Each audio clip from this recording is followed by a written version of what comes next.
Muy buenos días.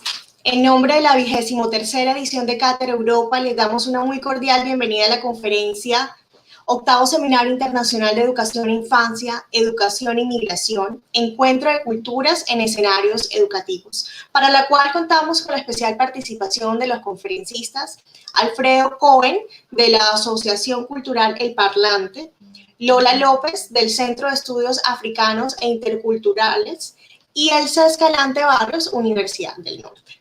Les recordamos que durante nuestros eventos podrán disfrutar de la gastronomía española ofrecida por Dunor ingresando a la tienda Uninorte.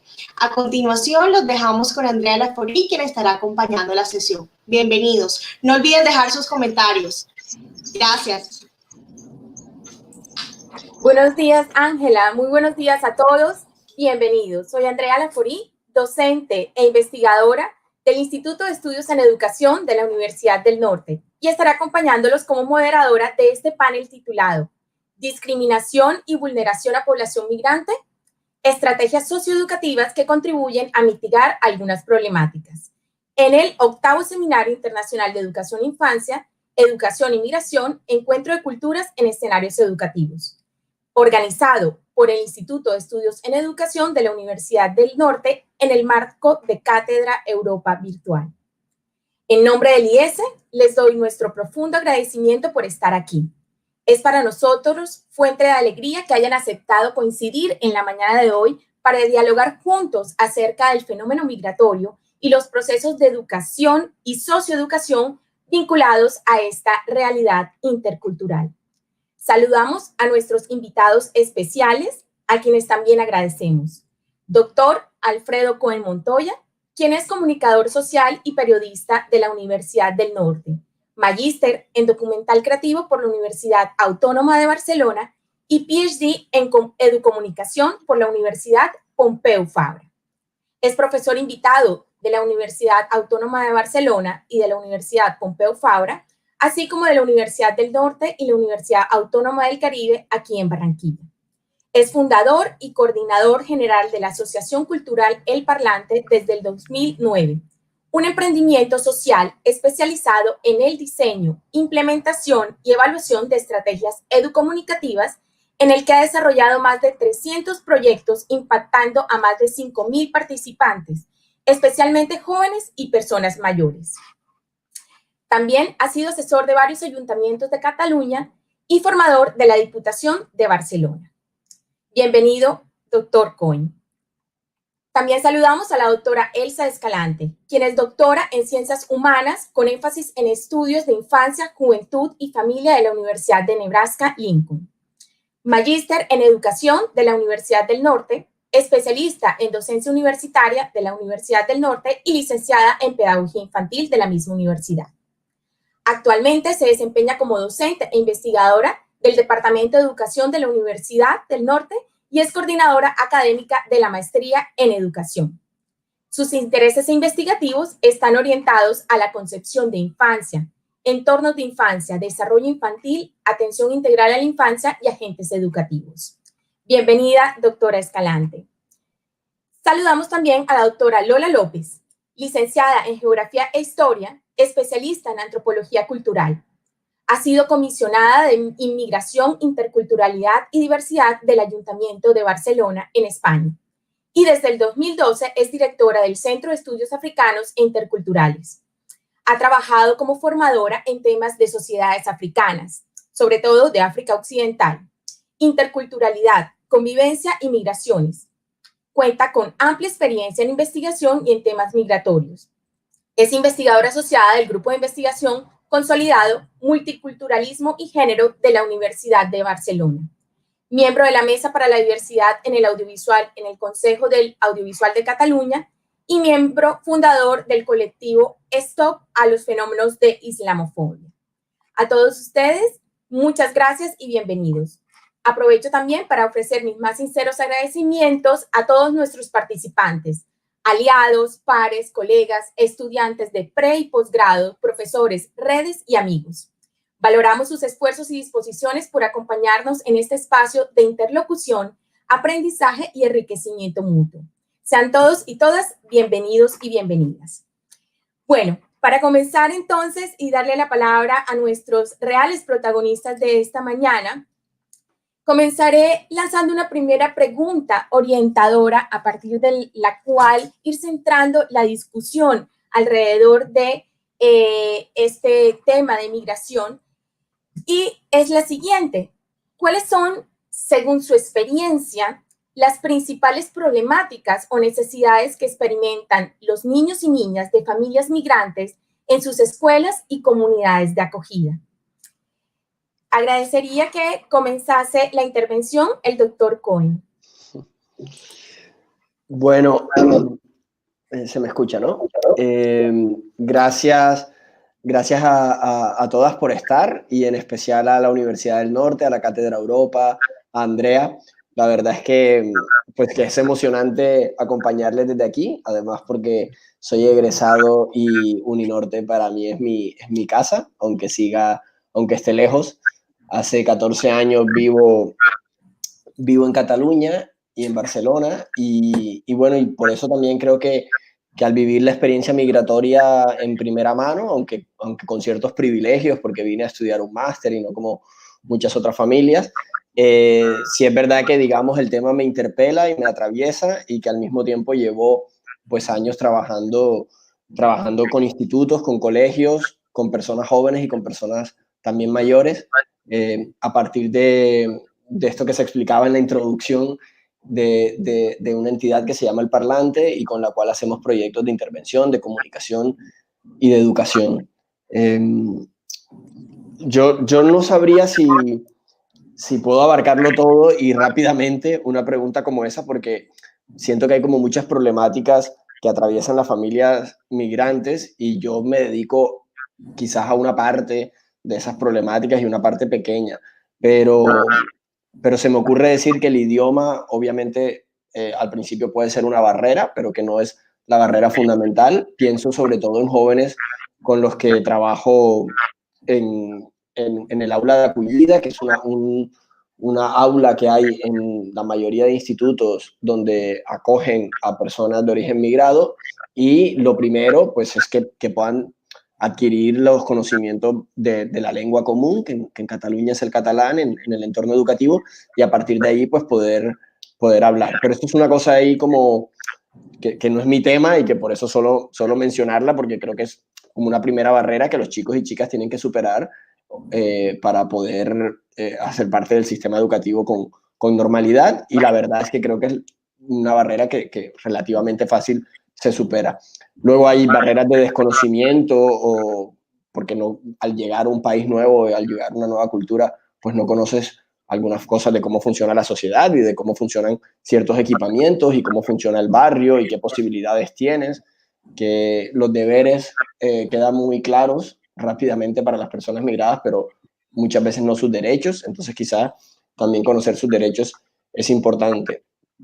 Pero sobre todo, y en lo que más trabajamos nosotros, son los temas relacionados con las discriminaciones, con los prejuicios y los estereotipos que se dan al interior de las escuelas, como en cualquier otro ámbito de la vida cotidiana de los chicos y de las chicas.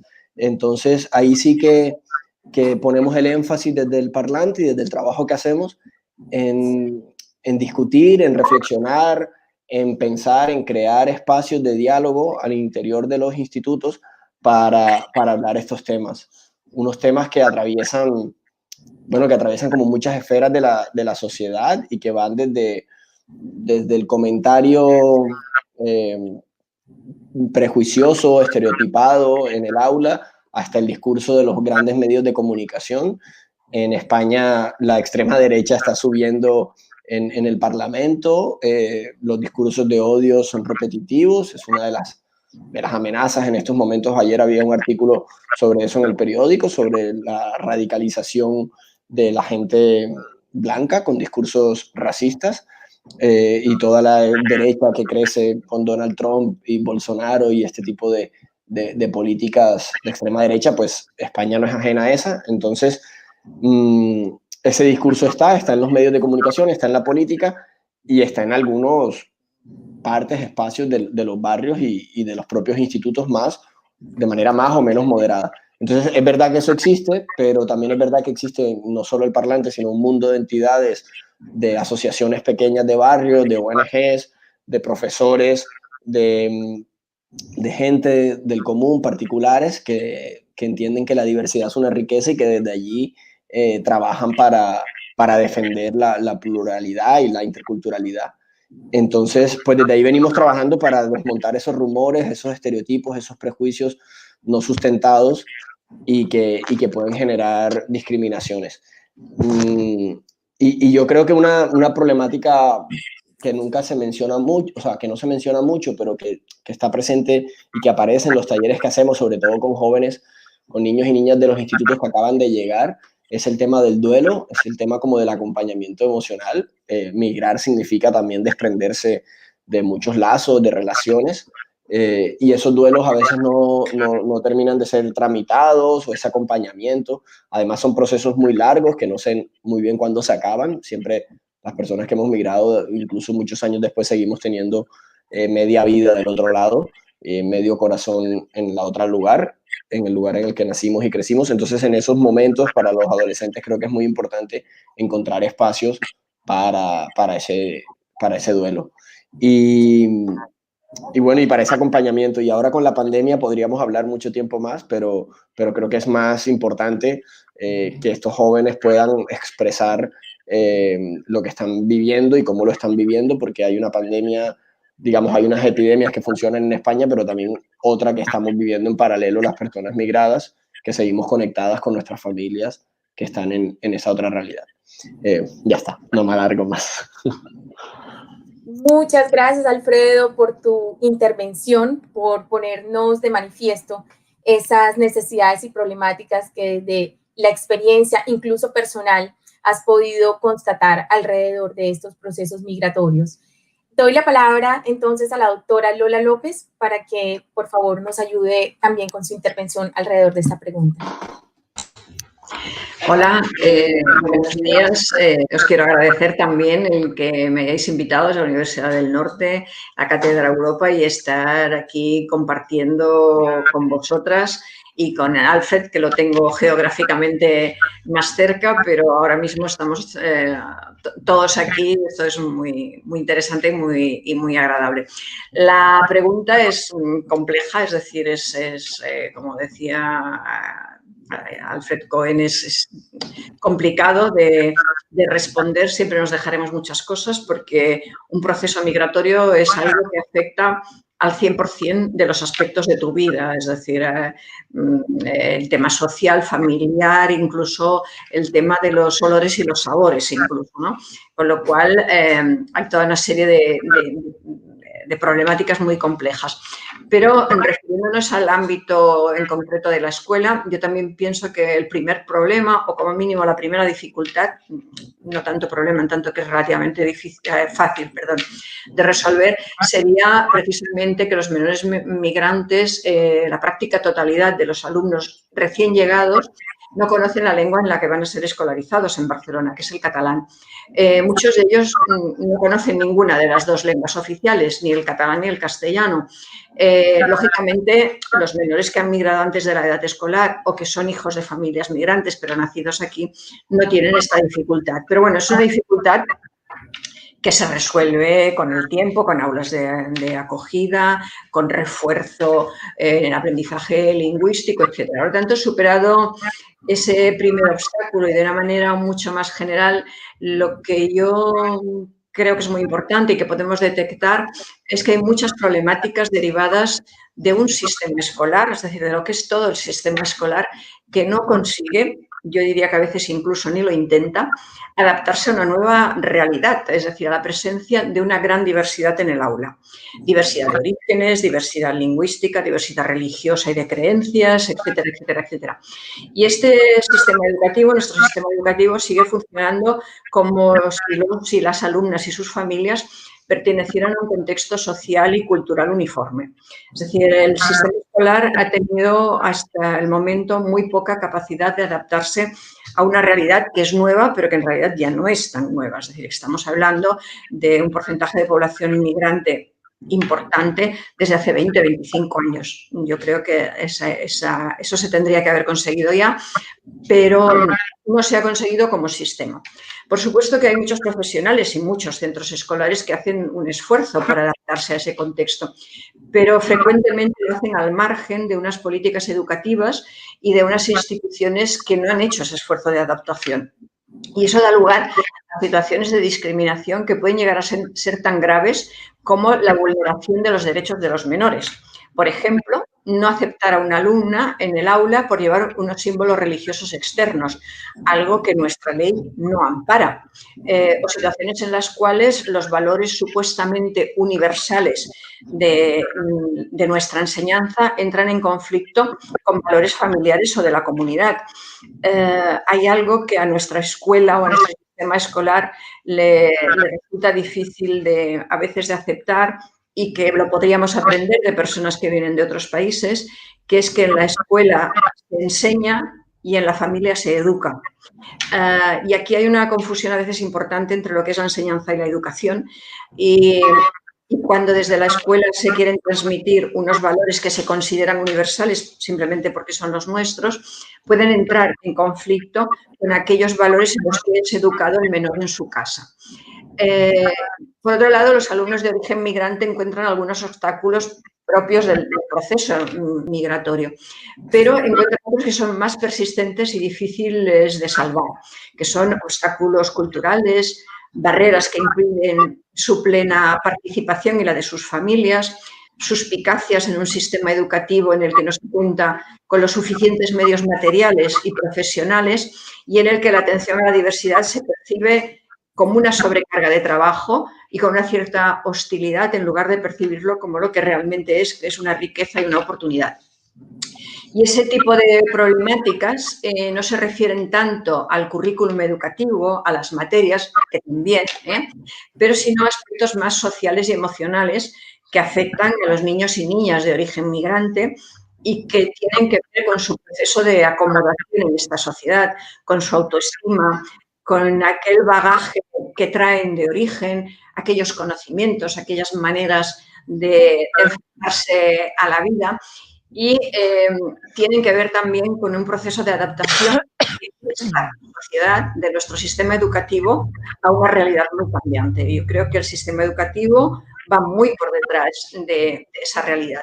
Por lo tanto, dicho en otras palabras, estas problemáticas no se resuelven con el esfuerzo y la adaptación de los y las alumnas, sino realizando cambios en profundidad en todo el sistema educativo, dotándolo de estos medios, pero también con una clara apuesta de los profesionales y de los responsables políticos, una apuesta clara por una educación intercultural. Muchas gracias, doctora López. Creo que nos pone de manifiesto allí algo bien interesante en el principio de su intervención, que tiene que ver con esas sensibilidades que pasan por algo que a veces pensaría uno que es superfluo, como los olores y los sabores, para luego terminar su intervención con esas tensiones entre educación, enseñanza, familia y escuela que nos manifiesta de manera tan precisa y contundente. Doy la palabra entonces ahora a la doctora Escalante para su intervención. Muchísimas gracias, Andrea. Primero que todo, un placer estar aquí en este espacio con estos expertos, no solamente del tema, sino de vida, porque definitivamente yo estoy de acuerdo con Alfredo desde el punto de vista que esto me recuerda un poco el Carnaval de Barranquilla, que nosotros decimos que quien lo vive es quien lo goza. Y yo creo que cuando hablamos de migración hay que pensar no solamente desde el punto de vista teórico, sino desde la vivencia misma. Alfredo me hizo recordar, bueno, que a pesar de que en este momento estoy en Colombia, pues en un momento de mi vida también fui migrante y estudié en los Estados Unidos y trabajé precisamente con las familias latinas en los Estados Unidos, y ese momento era en unos momentos a mí se me olvidaba que la inmigrante era yo. Yo decía, pero ¿cómo puedo llegar a este punto? ¿En qué momento yo concibo a este grupo de personas como alguien externo? Y en realidad se movía desde el punto de vista de la comunidad y la familia. Entonces, cuando comenzamos a analizar, por ejemplo, las vivencias de nosotros como estudiantes versus las poblaciones vulnerables que analizábamos, era que en el escenario donde nosotros estábamos teníamos una comunidad que nos acogía, teníamos unas familias que nos cubría. La universidad, por ejemplo, era muy empático en ese sentido, al punto que a pesar de estar lejos nos sentíamos muy cerca, teníamos la interacción con los otros personas de nuestras regiones, con personas que también estaban viviendo el fenómeno, y entonces eso nos hacía sentir como en casa, a pesar de no estarlo. Entonces eso nos hace pensar de que este fenómeno de la migración, y aquí abordo no solamente desde la escuela, sino desde la comunidad, se tiene que ver desde una perspectiva holística. Entonces yo creo que precisamente este espacio, muchas gracias Andrea por la invitación, es para reflexionar sobre ese sentir y esos retos que afrontan las familias. Desde esa perspectiva holística. Yo pues estoy muy de acuerdo con el planteamiento de Lola, y pues como les digo, en ese momento que vivía con el escenario educativo de la infancia en las poblaciones latinas en los Estados Unidos, era súper claro que el gran reto de la educación multicultural, ser empático, lo que le llaman en Estados Unidos Cultural Responsive Curriculum, que no es solamente que haya la multiplicidad de las culturas, sino que esos currículos respondan a la diversidad, que sean sensibles, que sean empáticos. Y uno de los grandes resultados de las investigaciones, por ejemplo, en los Estados Unidos, demostraba que el gran reto era que el mismo docente no tenía claro el tema de la empatía por la cultura. Entonces, si bien existían unos currículos muy fuertes, muy bien establecidos, y basados en investigación, los Estados Unidos tienen muchos años en ese tema de la exploración de las culturas y llevarlo a crear escenarios sensibles.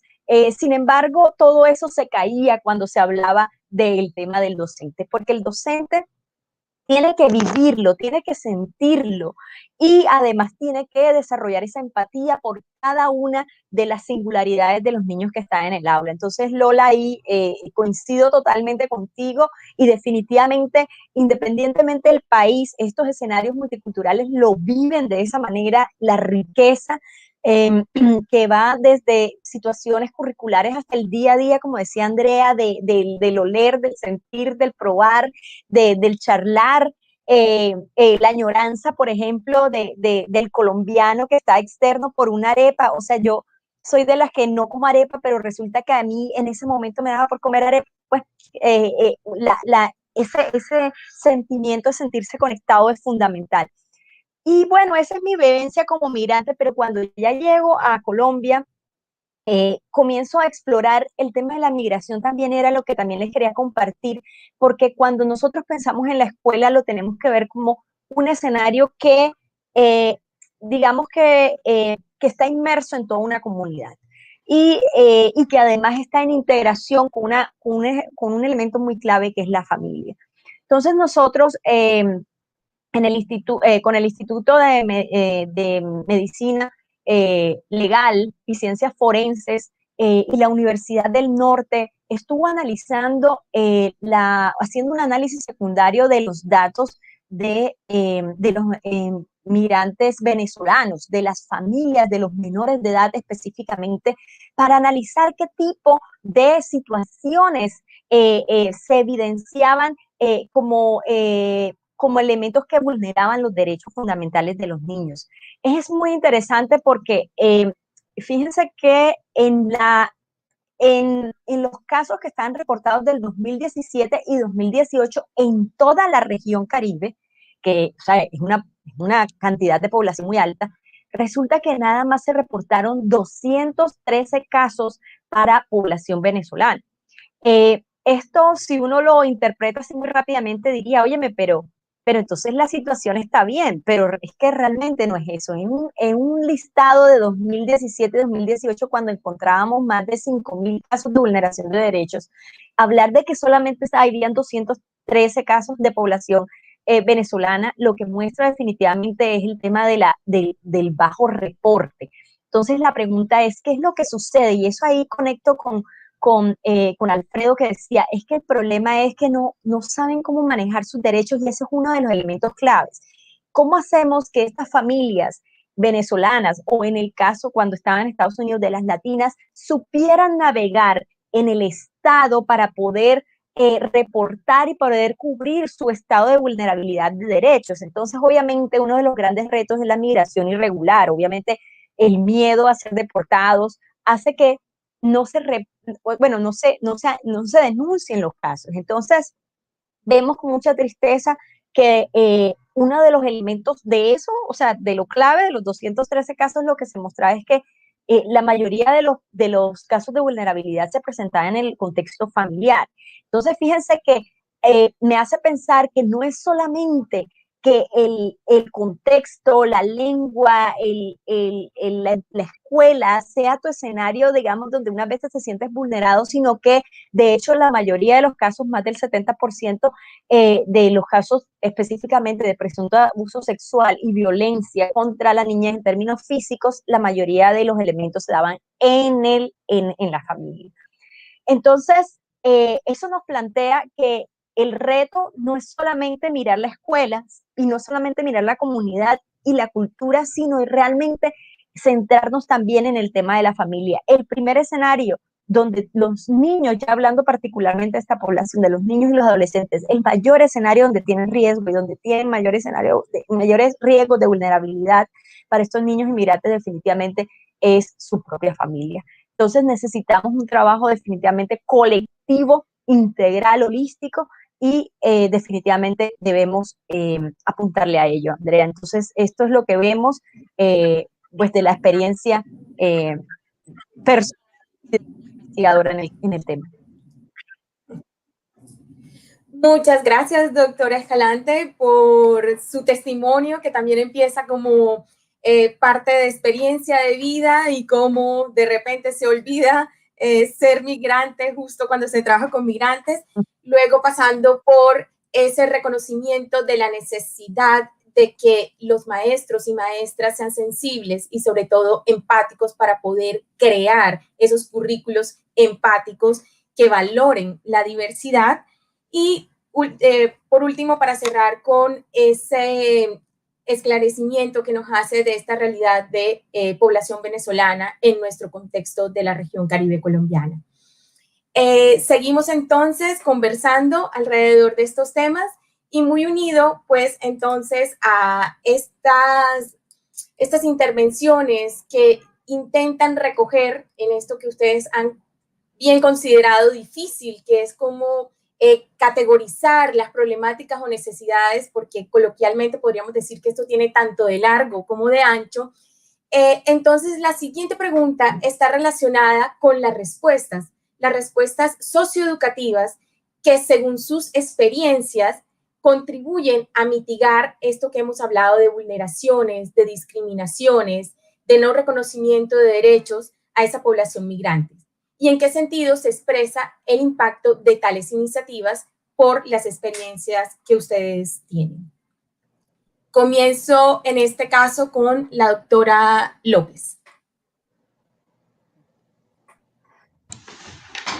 Bueno, yo después de la primera parte, que creo que he transmitido que hay un panorama general no muy alentador, pero sí que vemos iniciativas y experiencias de centros educativos que han realizado un gran esfuerzo para adaptarse a la presencia de alumnos y alumnas y de sus familias de origen migrante y que obtienen excelentes resultados. Les podríamos analizar cómo ha trabajado alguna de estas escuelas. Tenemos, por ejemplo, una escuela que hay en la segunda ciudad más grande de Cataluña, que es Hospitalet de Llobregat, que con un porcentaje de un 92% de alumnos de origen migrante, fue elegida la mejor escuela catalana en el 2017 por la Fundación Círculo de Economía y la Caixa, con un proyecto educativo adaptado a la realidad de los alumnos, bueno, a través de una forma concreta de actuar y de trabajar, que son las comunidades de aprendizaje.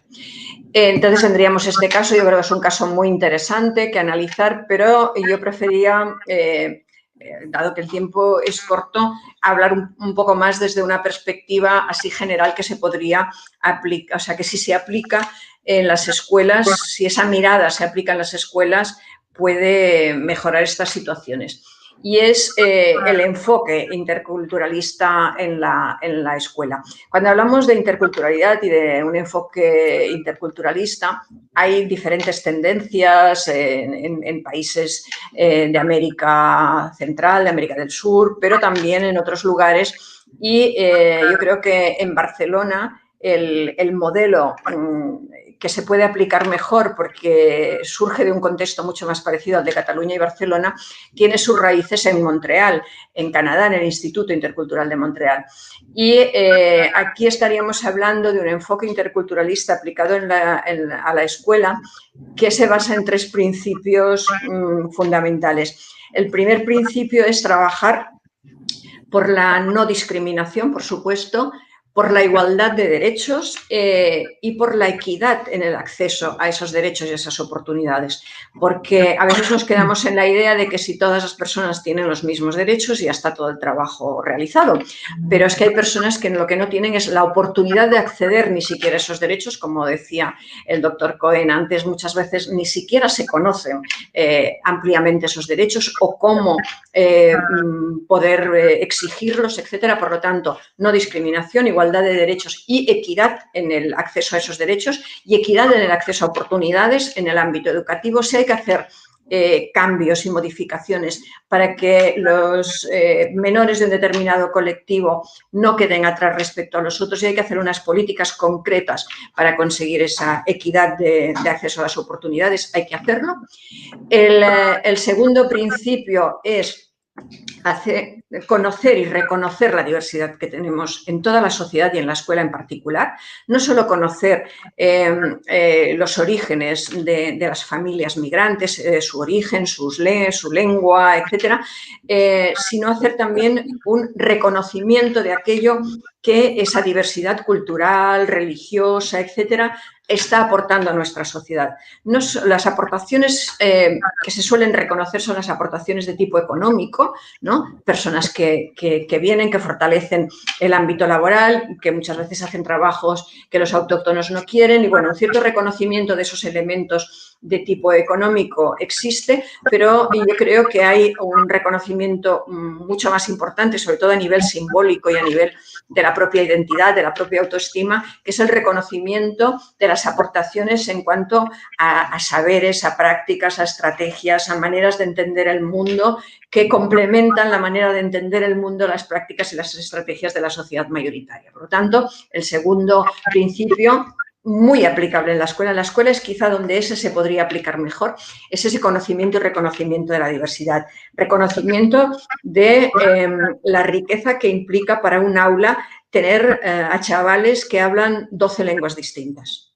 O sea, eso en un aula es algo tremendamente rico si se ve esa diversidad como una oportunidad.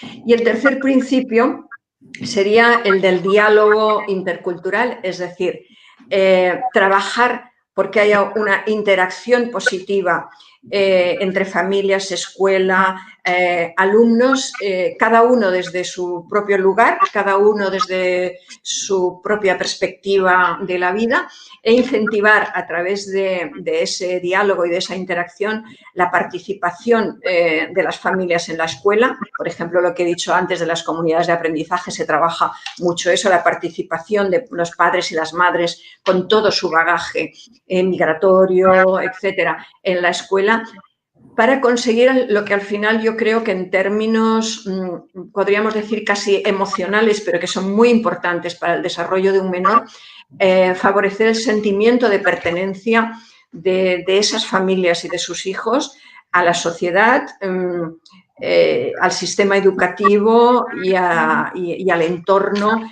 en el cual están viviendo y participando.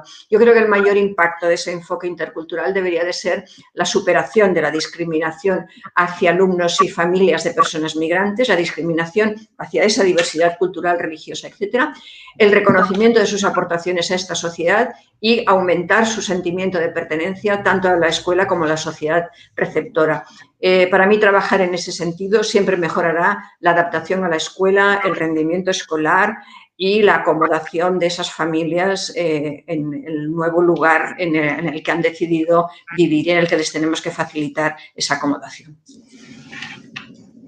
Muchas gracias, doctora López, por esta situación, situarnos, estos tres principios importantes para pensar cómo trabajar desde la escuela. Ese principio de la no discriminación y equidad, el principio de la diversidad cultural, de reconocer y valorarla, y el tercer principio que tiene que ver con ese diálogo intercultural.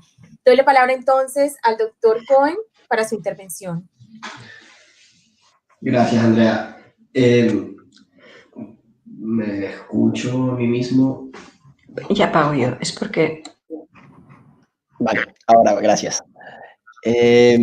Bueno, un poco escuchando o reescuchando a Lola, que es nuestra asesora también en el parlante y siempre aprendemos de ella, y volviendo cómo aterrizar esos principios de la interculturalidad que veníamos trabajando desde lo teórico quizá hacia varios años, pero cómo llevarlo al día a día de las escuelas es desde donde yo trabajo. Yo no trabajo al interior del instituto, en el trabajo cotidiano de los profesores, el cual admiro muchísimo y es súper complejo, ¿no? Porque son muchas horas, hay una carga siempre alta, entonces a veces es fácil, digamos, desde afuera criticar la escuela, pero desde adentro es muy complejo y los retos son enormes y este es solo uno de los muchos aspectos que tienen que trabajar.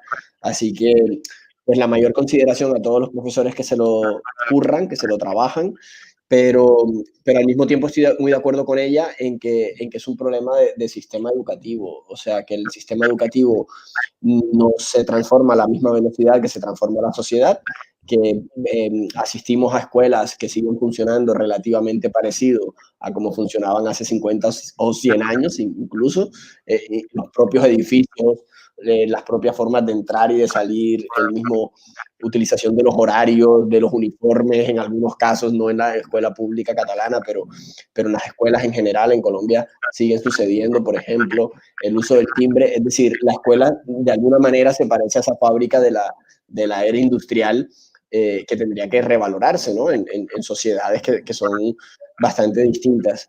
Y en ese sentido, creo que el tema desde donde trabajamos nosotros, que es incorporar el arte, la tecnología, la comunicación, los medios audiovisuales, un poco como encontrar el lenguaje de los adolescentes y de los jóvenes para hablar desde allí, intentar pues empatizar con esas emociones, creemos nosotros que es una de las posibles claves para trabajar la interculturalidad, para trabajar la inmigración, para trabajar la diversidad, para trabajar eso que hablaba Lola sobre el reconocimiento del otro y esa posibilidad de encontrar como puentes de diálogo. Por un lado, un poco lo que hacemos como respuestas a estas problemáticas es reflexionar, es una cosa que es como muy simple, pero que a nosotros nos da resultado, que es reflexionar sobre el discurso de los medios. Muchos de los imaginarios sobre la diversidad cultural, como sobre tantos otros temas, provienen de los medios de comunicación, y cuando digo medios de comunicación me refiero como en el sentido más amplio, no solo la televisión, sino también desde las series de Netflix hasta los bailes en TikTok. O sea, como poder revisar todos esos discursos con los jóvenes es una de las estrategias que más hacemos, porque sentimos que ahí se reproducen muchos estereotipos que dificultan el diálogo intercultural o que dificultan el reconocimiento. Pero paradójicamente, esa misma tecnología es capaz de ponernos a dialogar sobre esos temas y es capaz de, si la utilizamos bien, pues a generar puentes de diálogo para hablar de esos temas que nos importan. Entonces, ahí hacemos vídeo participativo y trabajamos con con comunidades de estudiantes, pero también ahora asesoramos a profesores y acompañamos al profesorado. Y también trabajamos con comunidades que no están al interior de las escuelas, pero que se conectan con las escuelas por medio de los proyectos y que permiten pues hablar de temas que normalmente son hablados. Y sí creo que es como muy importante el tema emocional y que por eso también el lenguaje audiovisual y las nuevas maneras de comunicarse de los chicos y de las chicas pegan y funcionan, porque no hay emoción, o sea, no hay educación sin emoción y no hay posibilidad de hablar, mucho menos un tema como este, pero cualquier otro tema, si no tenemos la capacidad de emocionarnos. Y creo que la comunicación y la educación son como dos caras de la misma moneda que no se pueden separar. Entonces, incorporando más espacios de comunicación al interior del aula, se podría intentar, bueno, hablar de estos temas. Yo, cuando digo comunicación, no me refiero solo a los aparatos y a la tecnología y a más computadoras o más pizarras electrónicas, sino a eso esencial de lo humano, que es hablar y reconocernos. Yo en muchos institutos me he encontrado como que cuando vamos nosotros, muchos jóvenes de origen migrado desarrollan bueno, tienen la capacidad de hablar de cosas y de expresar cosas que nunca antes se habían escuchado en la clase, institutos donde no había espacio para que la gente reafirmara su identidad, explicara sobre sus procesos. Entonces, bueno, con estas metodologías un poco salidas del currículum tradicional, se pueden hablar estos temas. Y yo creo que, aunque hablarlo no significa que haya una interacción positiva y aunque hablarlo no significa necesariamente que no haya discriminación, creo que hablarlo sí que es como el primer paso, como reconocer esos puentes que hay, lo que decía Lola sobre ese reconocimiento simbólico, es decir, esos conocimientos, esas riquezas, esas trayectorias, lo que pueda aportar una experiencia como esa y otras maneras de ver, también para superar eso folclórico que sí que a veces sucede en las escuelas y podía suceder incluso en una escuela en Colombia con poca diversidad cultural, donde simplemente, bueno, traemos cada uno la tradición de nuestro pueblo y cada uno cuenta el plato típico y el baile tradicional, pero no se supera ese folclorismo y la idea un poco es hacer proyectos que tengan cierta profundidad, que permitan cierto diálogo y que las personas migradas o diversos puedan hablar también de otros temas, que puedan hablar de sexualidad, que puedan hablar de yo qué sé, de drogas, de alcohol, de viajes, de deporte y trabajar la diversidad de manera como cruzada, ¿no? Ya está, que la escuela debe reformarse para hablar interculturalidad y que el tema de la comunicación, el arte y las nuevas tecnologías y las emociones pueden ser clave para eso. Gracias, doctor Cohen, por la intervención. Creo que nos lleva a este campo de la educomunicación y a reconocer lo importante de la comunicación en la educación y también el aporte de la educación a esos procesos de comunicación para intentar sopesar los estereotipos que normalmente se encuentran alrededor, circulando por allí, por esas redes, por las tecnologías, por los medios, pero también cómo esos mismos medios, tecnologías y redes nos ayudan en el trabajo para que exista esa posibilidad de interlocución, esa posibilidad de diálogo y esa posibilidad de poner en común, sobre todo, eso de lo que sentimos, de lo que somos y lo que queremos construir. Doy la palabra a la doctora Escalante para su intervención. Muchísimas gracias, Andrea. Bueno, el primer elemento que quiero destacar es el tema de la importancia de obviamente, los programas educativos que se generan para poder generar estos procesos de adaptación, de aprender a hacer valer los derechos, aprender a moverse en el escenario, pero sobre todo no sentirse extraños en su nueva casa, porque eso sucede.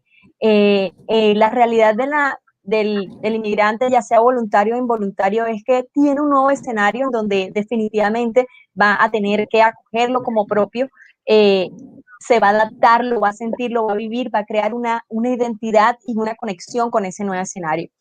Entonces, desde pues, la experiencia que les decía, les compartí hace unos minutos sobre el trabajo con las comunidades, latinas, por ejemplo, en los Estados Unidos, el primer ejercicio que se hacía muy puntual era reconocer que el tema de las familias migrantes no es un solo tema, tiene características y tiene particularidades. Lo primero que nosotros debemos asumir es que cada persona lo vive de una manera diferente y existen diferentes tipos de migración. Entonces, por ejemplo, un elemento fundamental que se trabajaba y era ese que les había comentado de, por ejemplo, nosotros como equipo de investigación, los investigadores principales generaban todo un escenario en el cual nosotros como migrantes nos sintiéramos cómodos, nos sintiéramos en familia, nos sintiéramos que sabíamos hacer respetar nuestros derechos, que podíamos, que los conocíamos y que, como se hablaba ya, que era un propósito importante de las intervenciones, era que supiéramos navegar por el sistema. Entonces llega un momento en que eso fue el primer ejercicio que nos hicieron. El primer ejercicio que nos hicieron a nosotros como investigadores, como recolectores de datos, como trabajadores con la comunidad era, bueno, mira, lo primero que tú tienes que hacer es saber navegar en los sistemas, es sentirte cómoda con el nuevo escenario para después trabajar con las familias. Entonces, se hizo todo el sistema, todo el ejercicio, digamos, de adaptación y posteriormente salíamos a campo. Cuando salíamos a campo, lo que les decía ahorita, les decía, bueno, es que se nos olvidaba que, ¿verdad?, lo que era la vivencia, pero obviamente eso es una exageración porque el punto realmente es que lo que uno debe evitar es la falta de empatía, es la falta de el reconocimiento al otro. Entonces, lo que se hacía posteriormente era comenzar a socializar con estas familias y decir, oye, ¿qué es lo que a ti te da miedo? Lo cual era diferente al ejercicio que hacíamos nosotros como recolectores de datos. Teníamos condiciones diferentes, teníamos una beca, teníamos nuestra migración regular, podíamos circular normalmente por el sistema y además de este proceso de integración que nos hacían previo a la salida de campo. Las condiciones de las otras familias eran totalmente diferentes. No había, estaba el miedo a estar indocumentado, que como saben, en Estados Unidos es uno de los grandes temores. Habían situaciones, por ejemplo, de cobertura de los derechos fundamentales, la salud, la alimentación. Entonces, entrar a ese punto es fundamental porque nosotros como escuela podemos tener el mejor currículo, pero si no tenemos empatía, si a pesar de ser, por ejemplo, nosotros mismos inmigrantes no conocemos o desconocemos la realidad de cada una de las familias, ahí vamos a tener un gran riesgo. Lo importante es que estas estrategias de educación multicultural no se asuman como una verdad absoluta, como una estrategia única, sino que se tenga en cuenta las particularidades. Eso era un elemento fundamental y que a partir de la experiencia que se vivió con este trabajo de familias latinas, esa fue la primera enseñanza. La primera enseñanza es, tú eres inmigrante, ok, listo, pero tú no tienes las mismas condiciones que las familias. Y lo primero que hay que hacer es entrar a cada una de las familias para poder ofrecer unas estrategias educativas pertinentes y relevantes para este núcleo familiar, para esa condición del niño y la familia en particular. Entonces, lo otro muy, muy importante era que cuando miramos los currículos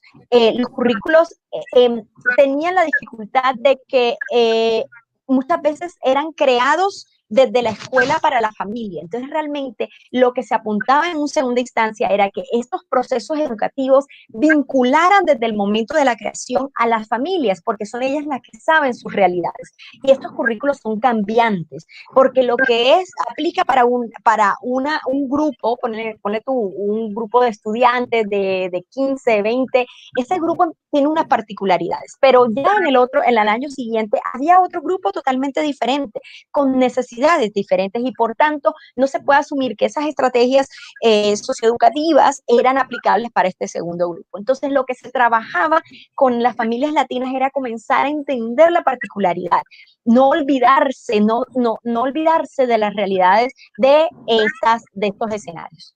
Ahora, ese es el escenario que a pesar de que suena pues complejo, ese es el más fácil, porque es que también tenemos que tener en cuenta que muchas de las familias que migran los niños, los jóvenes no entran inmediatamente a los sistemas educativos. Entonces la pregunta es, si estamos diciendo que el sistema educativo es uno de los responsables de generar estos procesos, la pregunta es, ¿qué vamos a hacer cuando estos niños no acceden a estos sistemas educativos? ¿Qué pasa con los niños que no en los programas de infancia? Por ejemplo, en mi caso era un programa no formal que era financiado por Save the Children y se llama Early Steps to School Success, y ese grupo llegaba a la familia de las comunidades. Era un programa que no era, digamos, en la escuela propiamente, sino que se movía a las familias para llegar en zonas rurales, para llegar a las familias propiamente. Ahora, en el caso, por ejemplo, de la población venezolana, que es el trabajo que hicimos, muchos de ellos en su reporte demográfico no reportaban estar dentro del sistema educativo. Entonces, la pregunta es, ¿qué hacemos con ellos? Y una de las poblaciones que menos reportaba estar inmerso en el sistema educativo era el tema de los adolescentes. Ellos muchas veces están trabajando y están asumiendo otros roles que de pronto no tienen tiempo o no se dan las condiciones para entrar a estudiar. Entonces, por ejemplo, una de las propuestas que nosotros teníamos, y vamos muy coherente allí con Alfredo, era el trabajo de los adolescentes para tratar de plantear ese empoderamiento de ellos mismos. Descubrimos, por ejemplo, que en la comunidad de adolescentes, específicamente de venezolanos en Colombia, a pesar de todas sus dificultades, tenían celular. Entonces, una de las propuestas que se hizo fue desarrollar, por ejemplo, app para poder trabajar en esta parte.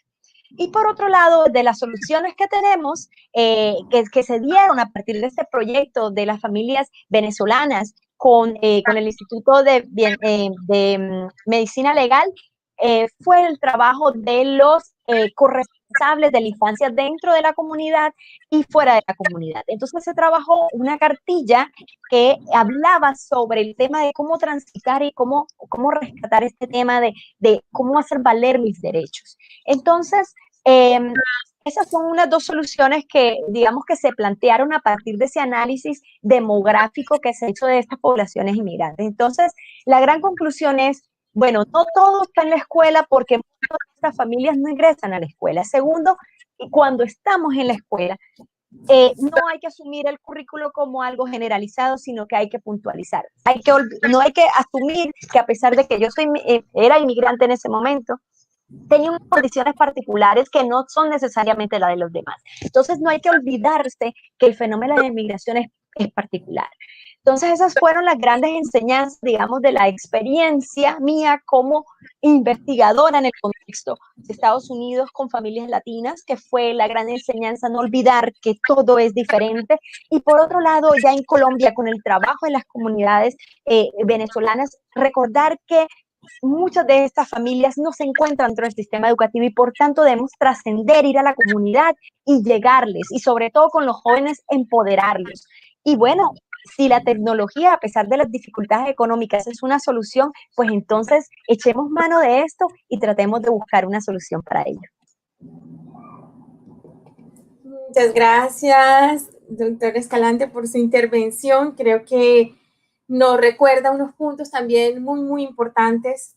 Me quedó sonando eso de que la migración es particular para cada quien, que por supuesto desde la investigación y desde las actuaciones se pueden tejer algunas tendencias, se pueden hacer algunos programas que abarquen distintas poblaciones, pero siempre teniendo en cuenta las particularidades que se viven de cada historia de vida, que además no todo está en la escuela, que el trabajo socioeducativo es tan importante como el trabajo educativo desde el sistema como tal, de que no hay que asumir ese currículo como algo rígido, sino como algo flexible, y la importancia de estar siempre en las comunidades, porque muchos de estos migrantes no alcanzarán o no han alcanzado en su momento ese sistema escolar. Bueno, en este momento hago un llamado a nuestros participantes del público por si tienen alguna pregunta no tendríamos mucho tiempo, tendríamos tiempo máximo para 2 preguntas, pero tal vez si hubiese alguna pregunta del público que en este momento quisiesen formular para nuestros invitados. y que no se vuelva solo un diálogo de los cuatro, sino que también integre a quienes están allí, que para nosotros son los más valiosos. Así que esperamos un minutito a ver si de repente aparecen comentarios. Hasta donde he monitoreado, al momento no habían comentarios ni preguntas.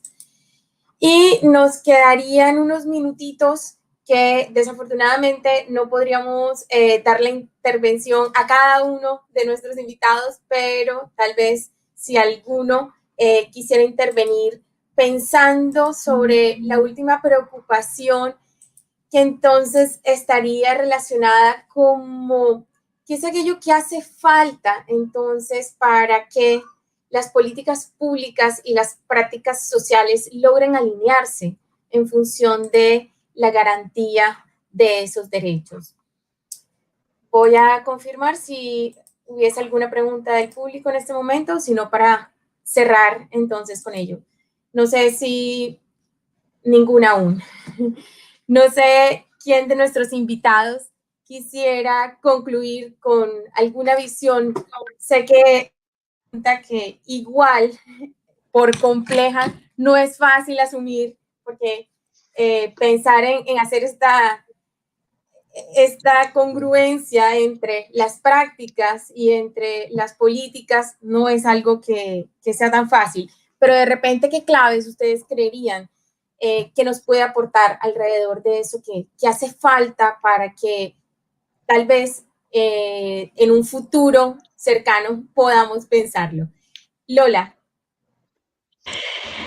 Bueno, yo quería hacer una reflexión breve y muy general. Yo creo que es imprescindible reconocer plenos derechos, evidentemente, a las personas migrantes, derechos administrativos, derechos de plena ciudadanía, derechos sociales, culturales, sanitarios, educativos, de todo tipo. O sea, eso es la base. Una persona que no goza de los mismos derechos que otras personas, como ya se ha planteado aquí, es muy difícil que pueda tener unas condiciones de igualdad para acceder a la educación, para desarrollar su vida. Dicho esto, que es evidente, es la base, yo lo que querría reflexionar es que eso no es suficiente.